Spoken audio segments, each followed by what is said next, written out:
Et il est l'heure de retrouver Mathieu Noël. Mathieu, ce soir, vous saluez la libération de Michael Blanc, ce Français qui a passé 14 ans coupé du monde dans les geôles indonésiennes.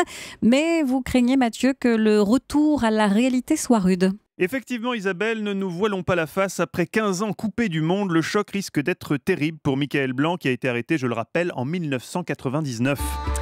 1999, soit le haut Moyen-Âge pour nos jeunes auditeurs. 1999, c'était il y a si longtemps que, pour vous situer, Lionel Jospin espérait encore devenir président de la République. L'euro avait 1 an, Zaya en avait 7. Elle regardait les aventures de Winnie l'ourson. Je me faisais une réflexion. Tous mes amis ont une queue, mais moi non. Je dois trouver une queue, Winnie.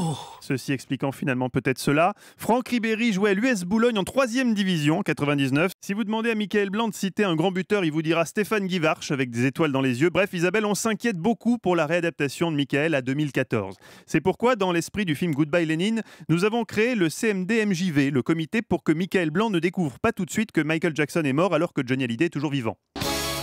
Au CMD-JMV, nous allons mettre tout en œuvre pour qu'à son retour, Michael retrouve la France qu'il connaissait, la France qu'il aimait, la France de 1999. Et oui, en 99, on écoutait Zebda et leur tube pro-naturiste. Ça vous évoque peut-être des souvenirs, Isabelle ? Oui, un corps à corps. Merci Isabelle. Non, on peut pas annoncer de but en blanc à Michael qu'en 2014, plus personne n'écoute Zebda, qu'un café crème vaut 15 francs, que cet argent qu'il avait placé chez Lehman Brothers n'est peut-être plus disponible, que cette idée innovante de réseau social qu'il n'avait pas eu le temps de déposer à l'INPI, c'est vraiment dommage qu'il ne l'ait pas déposé, et que le type rondouillard qui dirigeait le Conseil général de Corrèze est devenu le président de la République sexuellement le plus actif depuis Pompidou. Oh oui. Mais non, Isabelle, on ne peut pas lui dire ça comme ça de but en blanc, non, c'est pas possible. Il faut que son retour se fasse en douceur. Bon, déjà, finalement, heureusement qu'on a pas refait Orly.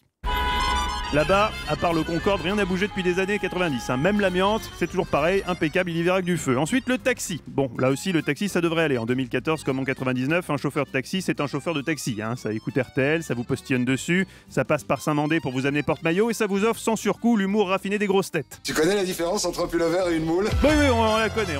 C'est la même depuis 99. Merci, je descends là, monsieur. C'est après que ça se corse, Isabelle. Les affiches pour la 4G. L'Internet haut débit 200 mégas, l'iCloud. Michael va fatalement commencer à poser des questions. Et elles sont passées où les tours jumelles ? Qui est ce monsieur noir à la Maison Blanche ? Qu'est-ce que devient Ricky Martin ?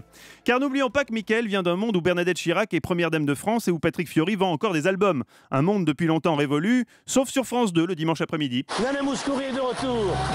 Dans cette dimension parallèle qu'on appelle vivement dimanche, c'est pourquoi c'est la solution qu'on a trouvée au CMD-MJV. Dans les premiers temps, la télé de Michael devra impérativement être bloquée sur France 2, seul moyen pour qu'il se réadapte progressivement au présent, sans être trop déboussolé. D'avance, merci Michel Drucker. Bisous. Oui, bisous aussi Michel. Et surtout, mollo sur les nouveautés, Michael n'est pas encore prêt. Applaudissez Jacques Balutin. Voilà, applaudissez Jacques Balutin, ça c'est très 99.